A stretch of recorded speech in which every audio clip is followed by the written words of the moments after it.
କାର୍ଯ୍ୟକ୍ରମ ପ୍ରସାରିତ ବ୍ୟଙ୍ଗ ଓ ବିଦ୍ରୂପ କେବଳ ମନୋରଞ୍ଜନ ଭିତ୍ତିକ, କାହାର ଚାରିତ୍ରିକ ସ୍ଖଳନ କରି କିମ୍ବା କୌଣସି ବ୍ୟକ୍ତିଙ୍କ ହୃଦୟକୁ ଆଘାତ ଦେବା ଆମର ଉଦ୍ଦେଶ୍ୟ ନୁହେଁ। ଯଦି ଏହା ସହିତ କାହାର ସାମଞ୍ଜସ୍ୟ ଥାଏ ତେବେ ଏହାକୁ କେବଳ ସଂଯୋଗ ଭାବେ ମନେ କରାଯିବ। ଏହାପରେ ଯିଏ ନିଜ ଦେହକୁ ଟାଣିବାର ଅଛି ଟାଣିପାରନ୍ତି, ତାଙ୍କୁ ଆମର ଡବଲ ନମସ୍କାର।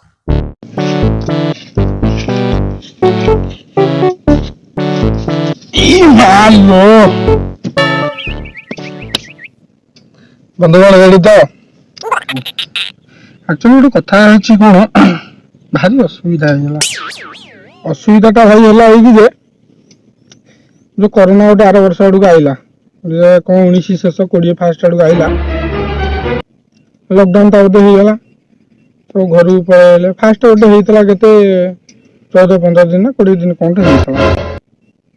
भाई कहीं कह मजा जिंदगी रो मजा से 20 दिन फास्ट मजा लगे पैसा पत्र सफिशिएंट जहाँ कमे घर अच्छु क्या दबार नहीं कि नबार नहीं बस खाइल पील बिंदास चिकेन सस्ता 80 टकर मिलला यूट्यूब रो देखिकी चिकेन टेंगड़ा फेंगड़ा छेंगड़ा जहाँ पाइल यूट्यूब रो देखिकी चिकेन भराइटी आइटम है हमर वेराइटी नहीं भराइटी आइटम शाबाश बेटा बहुत बढ़िया जबरदस्त लगिला भारी मजा डेली बिरयानी देह फे लगिगला भारी खुशी लगिला बस मजार सजा बाहरी पड़ा मास कटे जिते मोदी बाबू आइले नमस्ते मित्रों आप सब घर में हो सुख शांति में रहो हम ये लॉकडाउन आगे पहले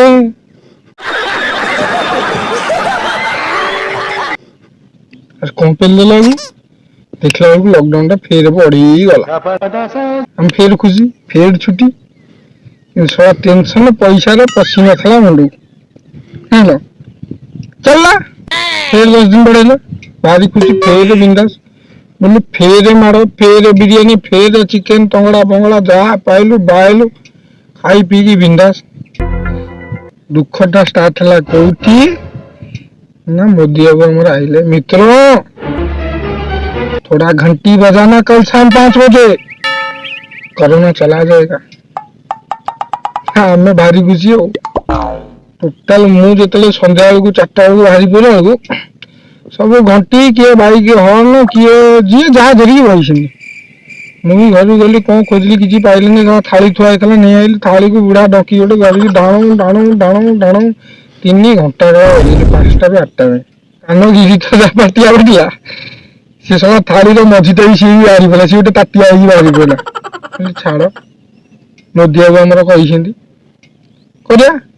कली गोटे थाली शहीद करदेली टेंशन टा स्टार्ट है कौटू शुणु 8टा बेले शैला घंटी बजिया बुलाबुली कर गली देखिली कार के कौन कार कौन भांगी ना नहीं 9:30 घर को आला खाया बसला घर सब बसनी मुझे बसला माँ स्टार्ट करदेला माड़ झाड़ू मुंडे आ कौन है खाया दियो खाइबू कौन कौन जो थाली भांगिलु से तो थाली था टेंशन ये स्टार्ट खाइया थालीटा को फटे बस पड़ी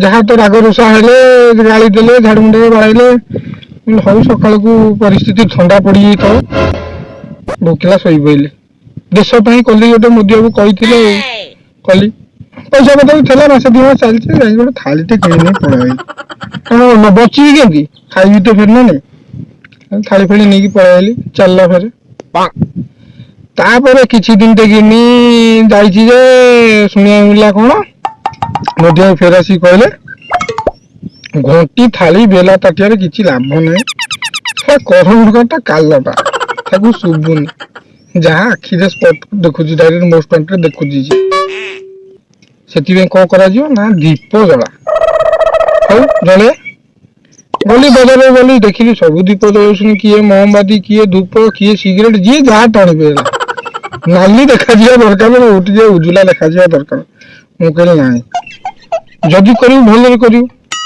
कहीं छोट मोटिया कर कोरोना को देखा जाऊ न मुझे ठीक अच्छे कौन करी बुलूली बिल जनर नड़ा गदा थुआ 10 हाथ मुंड थुआ गदा दे माचिस माइली माचिस मारदेली भारी खुशी मो मन मन मु भाविनी कौन ना मोदी बाबू देखियो कोरोना देखियो ହେଲା କେହି ଦେଖିଲେନି, ଯାହାର ନଡା ଭାଙ୍ଗିଥିଲି ସେଇ ଦେଖିଦେବେ ହେଲା। ମାଡ଼ କାଇଁ କହୁଛ ଭାଇ, ମାଡ଼ ଗୋଟେ ମାଡ଼ ତଳେ ପଇଲାନି, ଏଠୁ ଗୋଟେ ଛିଡି ଛାଡି ଗଲା, କିନ୍ତୁ ବଞ୍ଚିଗଲି କରୋନା ସକାଶେ। ସେଇ କରୋନା, ସବୁର ମୂଳ କରୋନା, ବଞ୍ଚଉଛି ବି ଭଲ। ସେଟା ଦୂରେଇ ସବୁ ରହିଲେ, ପାଖକୁ ମାରିଥିଲେ ବାସ୍ ଶେଷ। ଏଇ ଯୋଉ ବେଇଆ ମୁହଁରେ ଯୋଉ କହୁଛି ଏତିକ ବି ଆଉ ନଥାନ୍ତା। ଏତେ ସବୁ ହେଲା ପରେ ଆମର ତ କେନ୍ଦ୍ର ସରକାର ଯାହା ଆଇଲେ, ତାପରେ ଆମର ରାଜ୍ୟ ସରକାର ଆଇଲେ। କେନ୍ଦ୍ର ସରକାର କିନ୍ତୁ ଭାରି ଭଲ ଲୋକ, ମୋଦି ବାବୁ ସେମାନେ ଭାରି ଭଲ ଲୋକ, ବୋଲେ ହ୍ୟାଣ୍ଡସମ୍ ଲୋକଟା, ଆମର ଭଲ ଲୋକ, ତାଙ୍କ କଥାବାର୍ତ୍ତା ଭାରି ଭଲ। ଦାଢି ବି ଏବେ ବଢେଇ ସାରିଲେଣି, ଲକଡାଉନ ରେ ସମସ୍ତଙ୍କର ବଢୁଛି, ତାଙ୍କର ବି ବଢୁଛି। ଗୋଟେ ଶିକ୍ଷା ପିଲାଙ୍କୁ ଦେଲେ ଯେ ଦାଢି ବଢାବାର ଅଛି, ଆଉ କିଛି କାମ ଧନ୍ଦା ନାହିଁ, ଦାଢି ବଢା। ମୋର ବି ଥିଲା, ମୁଁ କଣ ପାଇଁ କାଟିଛି କହିବି। ଆମର ଓଡିଶା ନବୀନ ହେ ନବୀନ ବାବୁ ଆମେ ତମ ଟିଟିଣି ଟିଟିଣି ଟିଟି, ବଢିଆ ଗୀତଟା ଗୋଟେ ବାହାରିଥିଲା, ସେ ଆମର ହ୍ୟୁମାନ ସାଗର ବାହାର କରିଥିଲେ। କଣ ଭାବିକି ବାହାର କରିଥିଲେ ମୁଁ ବି ଜାଣିପାରିଲିନି। ନବୀନ ବାବୁ ତ ଆମର ଭାରି ଭଲ ଲୋକ, ଭଲ କରୁଛନ୍ତି ଯେ ଆଉ ଟିକେ ଭଲ ହେଇପାରିବ, କିନ୍ତୁ ତାଙ୍କର ଯୋଜନା ପ୍ରବଳ। ବାହାର କରିଦେଲେ କଣ କାଳିଆ ନା ବଳିଆ କଣ ଗୋଟେ ଯୋଜନା ଗୋଟେ ବାହାର କରିଦେଲେ ଯେ ଗାଁଟା ଯାକ ଲୋକ ନା, ଆମ ଗାଁରେ ଯୋଡେଇ ଜେରକ୍ସ ଦୋକାନ, ଖାଲି ଦୌଡ଼ିଲେ ଏଟିଏମ୍ ବାହାରେ ଯୋଉ ଭଳିଆ ଲାଇନ ଲାଗୁଥିଲା ସେଭଳିଆ ଜେରକ୍ସ ଦୋକାନ ଲାଗିଲା। କଣ ହେଇଛି ନା କାଳିଆ ଯୋଜନା। କଣ ହବ କାଳିଆ ଯୋଜନା? 5,000 ଲେଖାଏଁ ମିଳିବ, 3ଟା କିସ୍ତି 15,000। କେବେ ମିଳିବ କେଜାଣି, ମୁଁ ପଚାରିଲି କି ସିଏ କହିନାହାନ୍ତି। ମୁଁ ହଉ ଭାଇ କାଳିଆ ଯୋଜନା ଗୋଡେଇ ଗୋଡରୁ କଳା ପଡିଗଲେ ପଛେ କାଳିଆ ନା ବାଳିଆ, ବାଳିଆର ନିଶ ଖଣ୍ଡେ ପର୍ଯ୍ୟନ୍ତ ପାଇନି। ହଁ, ନବୀନ ବାବୁ ଭଲ ଲୋକ, 2 ଟଙ୍କିଆ ଚାଉଳ ଗହମ ସବୁ ଦେଲେ, ରାସନ ଖାତାକୁ ଟଙ୍କା 5,000 ପଠଉଥିଲେ, ଭାରି ଖୁସିରେ ଜିନ୍ଦଗି କଟୁଥିଲା। ଗୋଟେ ଜିନିଷ ଦେଖଉଛି ଏଠିକା,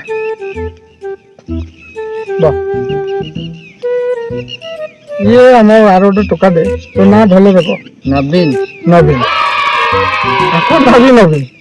ସେ ନବୀନ ବାବୁଙ୍କର ଦୁନିଆ ଟେନସନ, ଆଙ୍କ ବାସି ଡାଳର ଟେନସନ ନାହିଁ। ଟିକେ ହସିଦେଲେ, କିଛି ଟେନସନ ନାହିଁ। ଦେଖ ଡାଳ ଫଳ କଣ ଫରକ ପଡୁଛି, କିଛି ଜଣା ପଡୁନି। ହଉ ଯା, ବହୁତ ସମ୍ମାନ ଦେଲା, ବସ। ତ ଗୋଟେ ସିଜିନ ତ ସେ ଗଲା, ସେତେବେଳେ ଟିକେ ଯାହା ମିଳୁଥିଲା ଏମିତି ଚାଲିଲା। ସେକେଣ୍ଡ ସିଜିନ ଟି ଷ୍ଟାର୍ଟ ହେଲା, ନବୀନ ବାବୁ ଖାଲି ଆଉଛନ୍ତି, ଆପଣ ମାନେ ଖୁସି ତ? କୋଉ ଆଙ୍ଗେଲରେ ଆମେ କହିବୁ ଖୁସି? ତମେ ନ୍ୟୁଜରେ ସିନା କହିଲେ, ଆମେ ତ ତମ ପାଖକୁ ଯାଇପାରିବୁନି କି ଆମେ ତମକୁ କିଛି କହିପାରିବୁନି। ତାହେଲେ ତମ କଥାଟା ଶୁଣିଲେ ଆମେ ଖୁସି ତ? ତୁମେ ବି ଗୋଟେ ବାହାନାରେ କହିଦେଉଛ ଖୁସି ତ, କହିଦେଲି, ସିଏ କହନ୍ତୁ ନ କହନ୍ତୁ ଆମେ ଖୁସି ଅଛୁ ନ ଅଛୁ ସେରା କିଏ ଶୁଣୁଛି। ତାପରେ ଆମର ଏମଏଲଏ ଖଣ୍ଡେ ଅଛନ୍ତି, ଏମଏଲଏ ଆମର ସୁର ଭାଇ, ଭାରି ବଢିଆ ଲୋକ, ଆଇ ଲଭ୍ ୟୁ। ସୁର ଭାଇ ଖଣ୍ଡେ ସୁର ଭାଇ ଆଉ, ସୁର ଭାଇ ଭାରି ଭଲ ଲୋକ, ଦୁଃଖ ଫୁଖ ଆମର ବୁଝୁଛନ୍ତି। ସିଏ ମଝିରେ କିନି ଆମର କାହା କଥା ଶୁଣିଲେନି, ତାର ଗୋଟେ ରହିଲା ଆମର ସୁର ଭାଇ କଥା କହୁଛି ଟିକେ। ସୁର ଭାଇ ଭାରି ଭଲ ଲୋକ, ଭଲ ଲୋକ। ଆମର ଏବେ କାଲି ପୁଣି ଯାଇଥିଲା ବଟ ଗୋଟେ ଧରିଥିଲା, ଯୋଉ ବଟ ଝୋଳ କରିଥିଲା, ଆଳୁ 4 ଖଣ୍ଡ, ମାଂସ ଖଣ୍ଡେ ଦେଇଥିଲେ, ଅଣ୍ଡା ଗୋଟେ ଦେଇଥିଲେ, ଯେ ପାମ୍ପଲେଟ କରିକି 3 ଦିନ ଖାଇଲି। ଭାରି ଭଲ ଲୋକ, ଗାମୁଛା ଗୋଟେ ପକେଇକି ଆଉଛନ୍ତି। ସେ ଆମର କହିଲା ମଝିରେ, ମୁଁ ତାଙ୍କର ଭାରି ବଡ ଫ୍ୟାନ୍, ସିଏ ମାସ୍କ ଫାସ୍କ ପିନ୍ଧନ୍ତିନି, ମୁଁ ବି ପିନ୍ଧେନି। ସେ କହିଲେ ମୁଁ ପିନ୍ଧିବିନି, ମୁଁ ବି ଇଆଡେ ଘରେ ପିନ୍ଧିବିନି। ତାଙ୍କୁ ସିନା କେହି କିଛି କହିଲେନି, ମତେ ଘରେ ଚାର୍ଜ ମାର, ହିରୋ ହେଇଗଲୁ, ଇଏ ହେଇଗଲୁ, ତୁ ଏମିତି ହବ ସେମିତି ହବ, ଖାଇଲି ଯା, ସେ ଛାଡ। ତାପରେ ତାଙ୍କର କରୋନା ଟେଷ୍ଟ ହେଲା, ନେଗେଟିଭ ବାହାରିଲେ, ବିରକ୍ତ ହେଇଗଲେ ସୁର ଭାଇ ଆମର। କହିଲେ ଖାଲି ଗୋଟେ ପାଲା ଚଲେଇଛ, ପୁରେଇ ପକଉଛ, ନାକରେ ପୁରଉଛ, କାନରେ ପୁରଉଛ, ଏସବୁ କଣ ଯାହାରେ ପାଉଛ ପୁରେଇ ପକ, ଚାଲ ପୁରେଇ ପକା। ମୁଁ ବି ଖୁସି। ସୁର ଭାଇ ବି ଟିକେ ଡରିଲେଣି କରୋନାକୁ ଯୋଗୁ, ମାସ୍କ ଫାସ୍କ ପିନ୍ଧିଲେଣି। ସବୁବେଳେ ଲୋକ ନା, କିଛି ନ କହିଲେ କେମିତି ରହିବେ, ତଥାପି ମାସ୍କ ପିନ୍ଧିବା ପରେ ବି କହିଲେ ହଉ ତମେ କହିଲ ମାସ୍କ ପିନ୍ଧେଇ, ଝାଡା ବସିକି ପିଚା ପଟୁ ପଇଯିବ, ମୁଁ କଣ କରିବି? ମୁଁ ବି ସେ ମୁଣ୍ଡକୁ ନେଇଗଲି, ଠିକ କଥା। ସେଟା କଣା ଗୋଟିଏ ଦେହରେ ନାହିଁ, ବହୁତଟେ କଣା ଅଛି, କୋଉ ଗୋଟେ କେତେବେଳେ ପଇଯିବ ଜାଣିନି, କିଛି ନାହିଁ, ମୋ ଟେନସନ। ମୁଁ କଣ କଲି, ଝାଡା ବସିଲା ବେଳକୁ ଡାଇପର ହଗିସ ଫଗିସ ପିନ୍ଧିଲେ। ଆଉ ଭଲ ମଣିଷ ଜୀବନ ବଞ୍ଚିବା ଦରକାର, ଆଉ ଇନ୍ଦ୍ରଙ୍କୁ ସବୁ ମାଡ ଭୟ ତ ଆମେ କଣ ଅସୁବିଧାଟା ହେଇକି ହଉନି ହେଲା। ଯୋଜନା ଆମ ଯୋଉ ରାଜ୍ୟ ସରକାର ଯୋଉ ଯୋଜନା ପୁଞ୍ଜ କରିଛନ୍ତି, ଆଗରୁ କେତେ କଣ କଥା ମୁଁ ତାକୁ ମାଇଣ୍ଡ ଦେଇନି, এই କାଳିଆ ଯୋଜନାଟି ମୁଁ ଯେତିକି ମାଇଣ୍ଡ କଲି ଖାଲି ଯୋଜନା ଯୋଜନା ଯୋଜନା ଯୋଜନା ଯୋଜନା ସେ ଯୋଉ ଯୋଜନାଟା କଣ ମୁଁ ବି ଆଜି ପର୍ଯ୍ୟନ୍ତ ଜାଣିପାରିଲିନି। ସିଏ ଆଉଛନ୍ତି ମାଇକି ଥୁଆ ହଉଛି କାଳିଆ ଯୋଜନା, ବଳିଆ ଯୋଜନା, କେରାଣ୍ଡି ଯୋଜନା, କୋଉ ଯୋଜନା, ରୋହି ଯୋଜନା, ବାକୁରା ଯୋଜନା, ଖାଲି ଯୋଜନା। ଯୋଜନା କିଛି ଗୋଟେ ସୁବିଧା କର, ଯୋଜନାଟାକୁ କାଟିକି ଯଦି କିଛି ଗୋଟେ ସୁବିଧା କରନ୍ତି ଆମେ ବି ଟିକେ ସୁବିଧା ପାଆନ୍ତୁ, ଗରିବ ଗରିବା ଖାଇ ପିଇକି ବଞ୍ଚନ୍ତେ। ଏ ଜିନିଷ କମ୍ପାନୀ ଆଇଡିଆ କମ୍ପାନୀ ବାରମ୍ବାର କଲ୍ କରିକି ଦୁଃଖ କଷ୍ଟ ବୁଝୁଛୁ କଣ କରୁଛୁ। ଇଏ ବି କହିଲା ଆମେ ରିଚାର୍ଜ ନାହିଁ ତମର ହେଲା ଛାଡ ସିଏ ତ ଯାହା ହେଲା ମାନେ କହନ୍ତିନି ଯେ ଅଜାଗା ଦେଖେଇ ହୁଏନି କି ସହି ହୁଏନି କହନ୍ତେ କହନ୍ତି ମୁଁ ତ ଭଲରେ କହିପାରୁନି। ବୁଝିଲେ ବୁଝିବ ନ ବୁଝିଲେ ନାହିଁ ମୁଁ ଆଉ କଣ କରିବି। ସୁରଜ ଭାରି ଭଲ ଲୋକ, ନବୀନ ଆମର ଭାରି ଭଲ ଲୋକ, ମୋଦି ବାବୁ ଆମର ଗୋଟେ ହ୍ୟାଣ୍ଡସମ୍ ହକ୍, ସେ ଭାରି ଭଲ ଲୋକ, କିଛି ଅସୁବିଧା ନାହିଁ, ସବୁ ଭଲ ଚାଲିଛି। କିନ୍ତୁ ଯୋଜନା ବନ୍ଦ କରିଦିଅ, ସବୁ ରେଟ୍ ଦର ଦାମ ସବୁ କମେଇ ଦିଅ, ଯୋଉଟା କମେଇବା କଥା ଭଲରେ ଟିକେ କମେଇ ଦିଅ।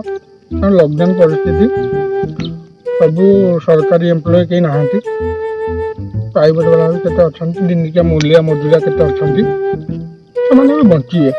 ସେଥିପାଇଁ ମୁଁ ଆପଣଙ୍କୁ ଦୟାକରି କହୁଛି, ମୁଁ ତ ଗୋଟିଏ ଲୋକ କହିଲେ କିଛି ହବନି, ସମସ୍ତେ ଟିକେ କେମିତି କଣ ଗୋଟେ ଆମର ଯୋଜନା କର ନା, କଣ ସୁବିଧା କର। ସେଠି କହିକି ମୁଁ ମୋ ବକ୍ତବ୍ୟ ଶେଷ କରୁଛି। ଆଉ ଯୋଉ ବାଳ କଥାଟା କହିଥିଲି, ବାଳଟା କାହିଁ କାଟିଲେ ଜାଣିଛ? ଲକଡାଉନ ସମୟ ପଇସା ପତ୍ର ନାହିଁ, ବାଳ କାଟିବାକୁ ବି ନେଇଯାଉଛନ୍ତି 200-300 ଟଙ୍କା ଖଣ୍ଡେ ନେଇଯାଉଛନ୍ତି। ସେ ଗୋଟେ ସାଙ୍ଗ ପିଲାକୁ ତାକୁ ଯୋଡ଼େ ସଫଲ ଦେଲି, ଗୋଟେ ମାଷ୍ଟର ବ୍ଲେଡ୍ ଆଣିଲି, ଦେ ଉଡେଇଦେ, ପଇସା ଉଡେଇଦେଲା, 2-3 ଜାଗା ଖଣ୍ଡିଆ କରିଦେଇଛି। ଯାଉ ଗୋଟେ ବାଟ ଗଲେ ସଫା କରିଦେଲା, ଏଇନେ ଲକଡାଉନ ଶେଷ ହେଲାକେ ଏ ଟେନସନଟି ବାଳ ଟେନସନଟା ଆଉ ନାହିଁ। ଆଉ ତ ବହୁତ ପ୍ରକାର ଟେନସନ ଅଛି, ମୁଁ ଏତିକି ଦୟାକରି କହୁଛି ଟିକେ ଯୋଜନା ଫୋଜନା ବନ୍ଦ କରିକି ସୁବିଧା ଟିକେ କର, ଦରଦାମ କମେଇ ଦିଅ। ଆଉ ସେଠି କହୁଛି ଆଉ ଏତିକି କହିକି ବକ୍ତବ୍ୟ ଶେଷ କଲି। ଆଉ ଆପଣମାନେ ଟିକେ ଆମ ଚ୍ୟାନେଲଟାକୁ ଟିକେ ଲାଇକ୍ ସେୟାର ସବସ୍କ୍ରାଇବ କରିଦେବେ, ଭଲ ଲାଗୁ ନ ଲାଗୁ କରିବେ, ନହେଲେ ତ ମୋ ବୋପା ମା 14 ପୁରୁଷ କରିବେ ହେଲା।